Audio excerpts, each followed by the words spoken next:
Hola, ¿cómo están? Saludos. Espero que estén bien como siempre. Y vamos a comenzar con el capítulo 1 haciendo una descripción general del comportamiento de los pines en nuestro PIC 16 F84.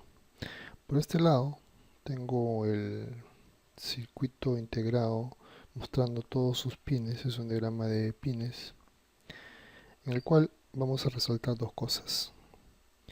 Este pin que es el pin 14 llamado BDD y este pin que es el pin BSS, pin 5. Por el pin 5 se conecta nuestro PIC a tierra o también si quieren al punto negativo de la fuente, es lo mismo. Por el BDD se conecta a un voltaje de más 5 voltios, ¿sí? Se dan cuenta que está en formato TTL, ¿verdad? 5 voltios de alimentación. Por este lado tengo yo el que va a representar a nuestro PIC 16 F84 en el simulador ISIS de Proteus. Si se dan cuenta, no cuentan ninguno de los dos pines, no están, ¿sí? Eso es porque en el simulador ISIS nunca en ningún integrado se muestra ni tierra ni la alimentación positiva, ya que asume que ya están conectados, ¿sí? Así que no las muestra para hacer menos engorroso el conexionado. Por este lado tengo dos cosas interesantes. Tengo el RA0 hasta el RA4. Estas 5 líneas, que son líneas ya sea de entrada o de salida, se les llama puerto o port A. Acá abajo tengo algo parecido, sino que aquí son más líneas. Y se le llama port B. Este puerto A y este puerto B se pueden configurar o se pueden programar para que el puerto en todas sus líneas sirva como entrada o como salida, ¿sí? Esa es una forma, configurar todo el puerto para que haga eso. Pero también puedo configurar línea por línea, de tal manera que cada línea sirva como entrada o como salida de datos, ¿sí? Debe cumplir ciertas condiciones de corriente máxima y hay dos cosas. Vamos a suponer, por ejemplo, que el pin o línea, ¿sí?, está en nivel 0. En ese caso se dice que está consumiendo. Al consumir corriente tiene que tener un máximo de consumo, y cuando el pin es 0, ¿sí?, el máximo consumo que puede tener por línea es 25 miliamperios máximo. Ahora, si hablamos de todo el puerto, tenemos dos puertos, ¿verdad? Tenemos el puerto A y tenemos el puerto B. El puerto A en su conjunto no debe consumir más de 80 miliamperios como máximo. Y el puerto B, lógico que son más líneas aquí, va a consumir un poco más, tanto como 150 miliamperios, ¿sí?, máximo. Eso es cuando los pines están en cero lógico.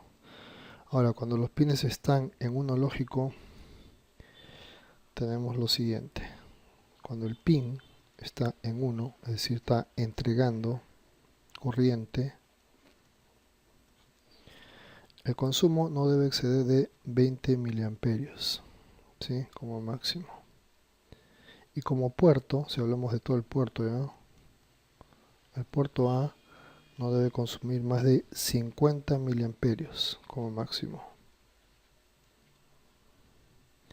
El puerto B, disculpen, el puerto B no debe sobrepasar los 100 miliamperios como máximo.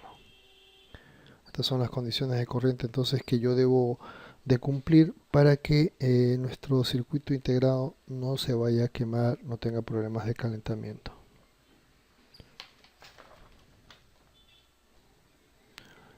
Acá vamos a mostrar el entrenador que vamos a usar en los primeros capítulos. para simular nuestros programas que vamos a escribir. Los escribimos, lo grabamos aquí y vamos a ver cómo interactúa con los puertos. Lo voy a dejar en la descripción del video para que lo bajen, y sería bueno que tengan pues el ISIS de Proteus para que lo puedan correr, y o en otro caso también lo pueden implementar en un protoboard para que puedan practicarlo.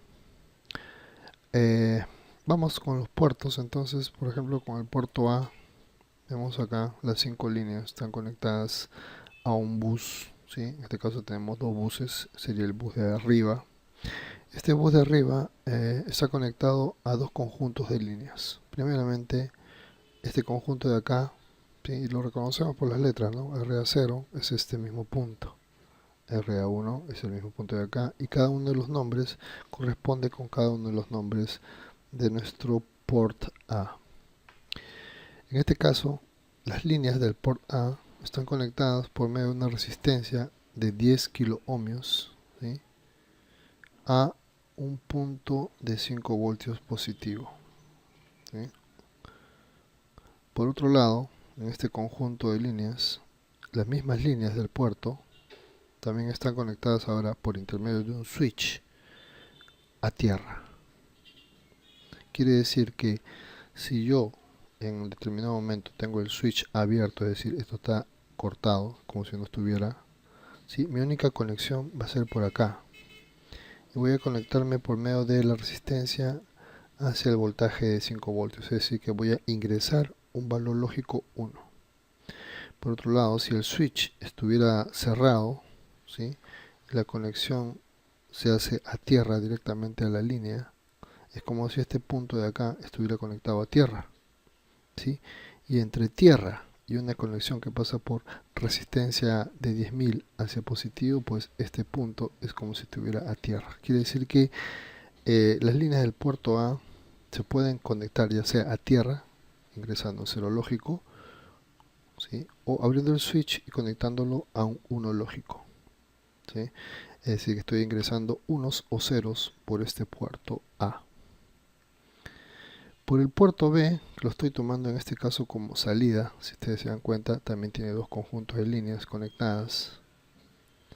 En este caso está conectado a un, lo podríamos llamar LED bar graph, ¿sí? Al cual están conectadas las 8 líneas por medio de resistencias en serie cada uno de los LEDs, ya que estos son LEDs, ¿sí? Esos LEDs se protegen con esta resistencia para evitar que se quemen. Son LEDs de 330 ohmios, y vale recordar que los LEDs siempre se ponen en serie con resistencias que van desde 220 a 330 dependiendo del brillo que yo quiera.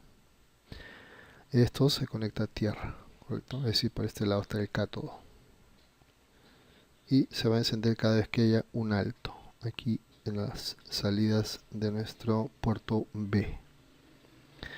Este otro conjunto va a alimentar las 8 líneas a resistencias de 330 también, y a su vez van a alimentar a un display. Cabe decir que cuando yo programa de tal manera que mi salida pueda mostrar números o letras, pues estas se van a mostrar acá, y también se demostrarán las luces que encienden, ¿no? O están apagadas según el código que hayamos metido. Tenemos 7 entonces segmentos, son 7 líneas, pero como son 8 líneas la de nuestro puerto B, nos sobra uno, el exceso en la octava línea, la RB7, lo conectamos a un diodo aparte, ¿sí? Que va a servir como punto decimal. Esa es entonces la forma de conexionado de los puertos. Sería bueno que ustedes mismos lo implementen para que practiquen un poco esto y se den cuenta ustedes mismos, ¿sí? Cómo se hace, y recordar bien las conexiones. En todo caso, les dejo el circuito para que ustedes lo corran en su computadora.